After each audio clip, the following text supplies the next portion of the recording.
Innal hamdalillah nahmaduhu wa nasta'inuhu wa nastaghfiruhu wa natubu ilaihi wa na'udzu billahi min shururi anfusina wa sayyiati a'malina. May yahdihillahu fala mudilla lahu wa may yudlil fala hadiyalah. Wa asyhadu an la ilaha illallah wahdahu la syarika lah wa asyhadu anna Muhammadan abduhu wa rasuluhu la nabiyya ba'dah.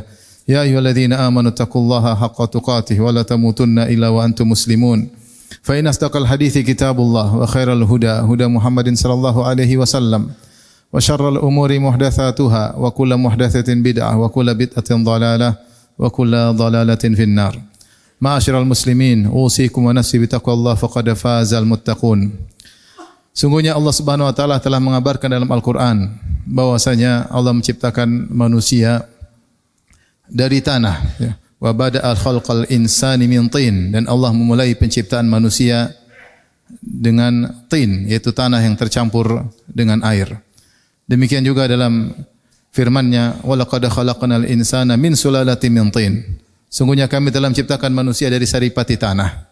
Ternyata Allah juga sebutkan dalam ayat yang lain, Allah ciptakan manusia dari ajal. Khuliqal insanu min ajal. Sungguhnya manusia diciptakan dari ajal, yaitu ketergesaan. Seakan-akan dalam ayat ini Allah menjelaskan bahwasanya di antara unsur yang menyusun manusia selain tanah adalah ketergesaan. Demikian dalam ayat yang lain Allah mensifati manusia dengan ketergesaan. Kata Allah Subhanahu wa taala, wa yad'ul insan bisyarri du'a'ahu bil khair wa kanal insanu ajula. Dan manusia mendoakan keburukan untuk dirinya, ya, sebagaimana dia berdoa kebaikan untuk dirinya. Itu seorang kalau sudah marah terkadang dia mendoakan keburukan untuk dirinya, untuk anaknya, untuk keluarganya, sebagaimana dia tergesa-gesa ketika berdoa untuk kebaikan. Kemudian kata Allah, wa kanal insanu ajula. Adalah sifat manusia adalah tergesa-gesa. Kemudian juga dalam hadis Rasulullah SAW bersabda, al-ajalatu minasyaitan, bahwasanya tergesa-gesa adalah dari syaitan. Maka terkumpul pada manusia tiga hal ini. Pertama, dia tersusun dari sifat ajal, khuliqal insanu min ajal. Di antara unsur penyusunnya adalah ajal, ketergesaan. Dan kemudian dia disifati dengan ketergesaan. Wa kanal insanu ajula. Manusia tergesa-gesa. Kemudian Rasulullah menjelaskan al-ajalatu minasyaitan, ketergesaan adalah sifat dari syaitan. Maka seakan-akan sifat ketergesaan merupakan sifat dasar seorang manusia, didukung godaan syaitan agar dia tergesa-gesa. Maka dari sini seorang harus berusaha untuk melawan ketergesaan. Jangan sampai terjebak dalam ketergesaan. Karena dalam ketergesaan banyak penyesalan. Dikatakan oleh sebagian orang bahwasanya al-ajalah ummun nadamat, bahwasanya ketergesaan adalah induk dari segala penyesalan. Ma'asyiral muslimin, oleh karenanya sifat yang terpuji adalah al-anat, tidak tergesa-gesa. Ketergesaan adalah melakukan suatu tanpa memikirkan terlebih dahulu, tanpa menimbang dampaknya, segera melakukan tanpa berfikir. Itu namanya tergesa-gesa. Berbicara sebelum mengilmuinya, berbuat sebelum mempelajarinya, memuji sebelum mencobanya, berfatwa tanpa ilmu, menjawab tanpa memahami pertanyaan, memutuskan tanpa menimbang, itu namanya ketergesaan. Gerasa gerusuk. Adapun sifat yang terpuji adalah al-anat. Sebagaimana Nabi SAW pernah berkata kepada Al-Ashaj Abdul Qais, Rasulullah SAW berkata, inna fika khaslataini yuhibbuhum Allah, al-hilmu wal-anat. Sungguhnya pada dirimu ada dua perangai yang dicintai oleh Allah Subhanahu wa taala. Al-hilm yaitu bijak, wal-anat yaitu tidak tergesa-gesa. Allah berfirman kepada nabinya, wala ta'jal bil Qur'ani min qabli an yuqda ilaika wahyu. Jangan kau tergesa-gesa wahai Rasulullah untuk melafalkan Al-Quran sebelum wahyu disampaikan seutuhnya. Yaitu Rasulullah SAW tergesa-gesa ingin menghafal Al-Quran. Rasulullah SAW takut lupa ketika Jibril mendiktekan Al-Quran kepada Nabi, Nabi segera melafalkan. Dalam ayat yang lain, la tuharrik bihi lisanaka lita'jala bih. Jangan kau gerakkan lisanmu agar segera bisa menghafalkannya. Tunggu selesai Jibril mewahyukan baru kau membacanya. Jangan tergesa-gesa. Demikian juga Allah berfirman, fasbir kama sabara ulul azmi minar rusuli wala tasta'jil lahum. Bersabarlah engkau wahai Muhammad sebagaimana bersabarnya para ulul azmi dari kalangan para rasul, dan jangan kau bersegera minta menurunkan azab bagi orang-orang kafir Quraisy. Allah mengajarkan agar Nabi melakukan sifat ta'anni, tidak tergesa-gesa, tidak gerasa-gerusu. Karena sifat tergesa-gesa sering mendatangkan penyesalan. Di antara bentuk ketergesaan adalah seperti zaman sekarang ini, terburu-buru dalam menukilkan kabar-kabar. Sampai ada kabar di HP kita, lantas kita share. Men-share tanpa kita cek akan kebenarannya. Men-share tanpa kita mempertimbangkan dampak baik dan buruknya, lantas kita share. Ternyata berita tersebut belum tentu benar. Kalaupun benar, belum tentu bermanfaat. Sehingga dengan ketergesaan kita segera men-share berita-berita yang terkadang malah mendatangkan kesedihan pada orang lain dan bahkan mendatangkan kemudaratan kepada masyarakat.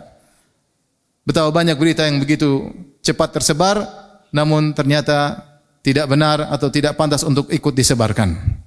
Di antara bentuk ketergesaan adalah tergesa-gesa dalam menghukumi seseorang. Datang berita tentang seorang, kemudian kita tergesa-gesa memberi hukum orang itu begini, orang itu begitu. Padahal Allah mengatakan, "In ja'akum fasiqun binaba'in fatabayyanu." Jika datang orang fasik membawa berita, kabar tentang sesuatu, maka cross checklah, tabayyunlah. Maka datang berita tentang seorang, jangan langsung kita menghukum orang ini berarti begitu, orang ini berarti begini.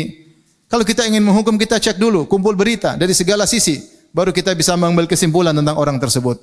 Betapa sering datang satu kabar, lantas kita benarkan kabar tersebut. Betapa sering kita hanya mendengar kabar dari satu pihak, tidak mendengar dari pihak yang lain. Dan itulah bentuk kezaliman, kita menghukum tanpa mendengar dari dua belah pihak. Dan inilah bentuk ketergesaan. Di antara bentuk ketergesaan adalah berfatwa tanpa ilmu. Betapa banyak sekarang masalah-masalah agama. Kemudian seorang dengan mudah menghukumi, hukumnya begini, hukumnya begitu, padahal dia bukan ahli dalam bidangnya. Bahkan kalau dia pun ahli, dia tidak mengumpulkan ya data dengan yang akurat dan lengkap sehingga kemudian dia menyampaikan suatu fatwa tentang suatu permasalahan. Yang mungkin permasalahan itu kalau disampaikan kepada kibar ulama, para ulama besar, mereka mungkin harus duduk bermajelis dengan puluhan ulama untuk merundingkan tentang permasalahan ini. Mungkin perlu seminggu, 2 minggu baru mengeluarkan hukum. Terkadang sebagian kita baru datang masalah langsung kita mengatakan hukumnya haram atau halal, padahal kita bukan ahlinya.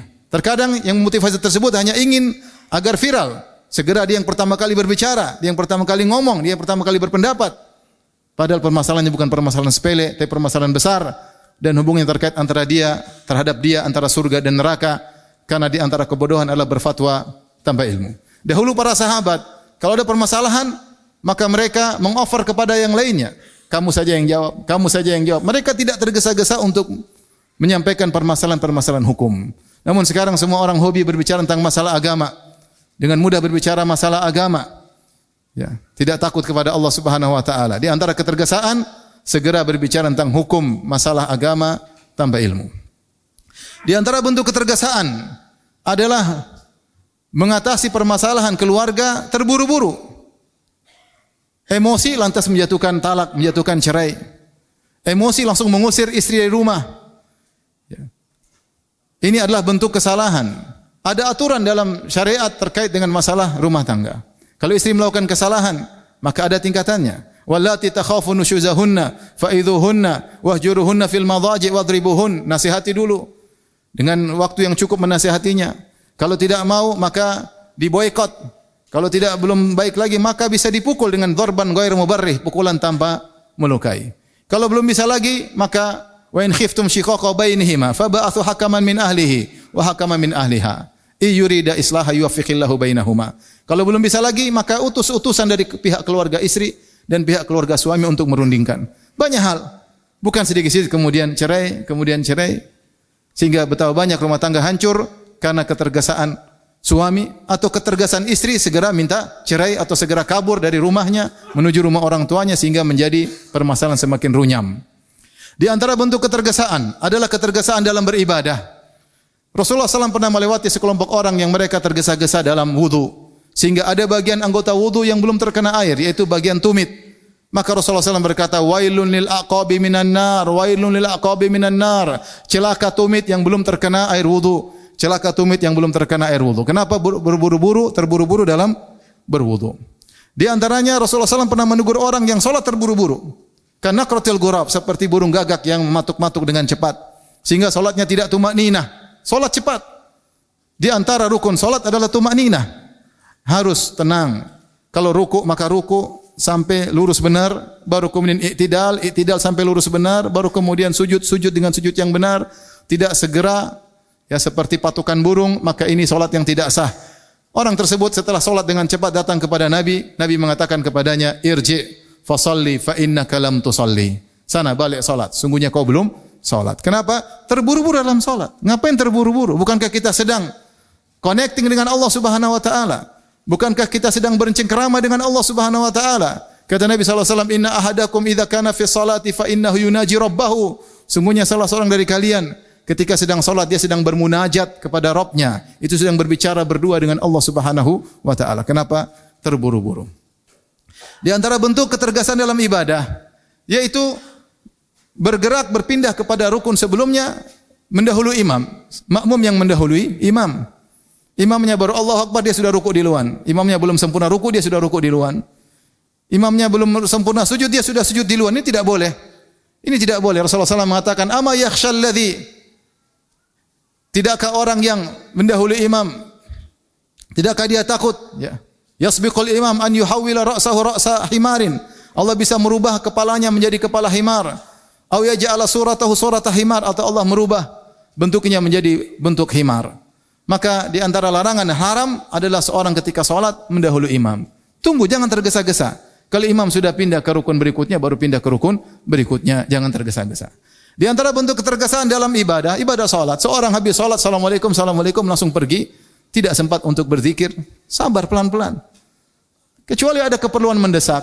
Memang benar zikir setelah salat hukumnya sunnah. Tapi apa ketergesaan? Buat apa tergesa-gesa? Apakah ada yang sangat penting? Justru setelah zikir, setelah salat itu ada ketenangan. Kecuali ada hal yang mendesak. Berzikir, kemudian melanjutkan kegiatan selanjutnya. Di antara bentuk ketergesaan adalah dalam doa. Seorang berdoa tergesa-gesa ingin dikabulkan. Ketika tidak dikabulkan, maka dia suudzon kepada Allah, kemudian dia tinggalkan doa tersebut. Kata Nabi SAW, yustajabu li ahadikum ma lam ya'jal. Seorang dikabulkan doanya selama dia tidak terburu-buru. Yaqulu da'autu wa lam mustajab li. Dia berkata, aku sudah berdoa dan tidak dikabulkan. Akhirnya dia pun meninggalkan doa tersebut. Oleh karenanya, seorang berusaha melawan sikap ketergesaan. Karena sikap tergesa-gesa sering mendatangkan penyesalan. Aqulu qouli hadza astaghfirullah li wa lakum wa lisal muslimin kulli dhanbin khati'ah fastaghfiruhu innahu huwal ghafurur rahim. Alhamdulillahi ala ihsanihi wa syukru lahu ala taufiqihi wa amtinanihi. Asyhadu an la ilaha illallah wahdahu la syarika lahu ta'ziman li sya'nihi wa asyhadu anna Muhammadan abduhu wa rasuluhu da'ila ridwanihi. Allahumma salli alaihi wa ala alihi wa ashabihi wa ikhwanihi. Ma'asyiral muslimin, sungguhnya sifat yang terpuji adalah ta'anni, tidak tergesa-gesa. Kalau timbul ketergesan dalam hati kita, kita tenang. Sungguhnya itu adalah dari syaitan. Sampai kita cross check, sampai kita cek, sampai kita kumpulkan data, sampai kita timbang. Kalau sudah semua kita lakukan, maka silakan melakukan kegiatan.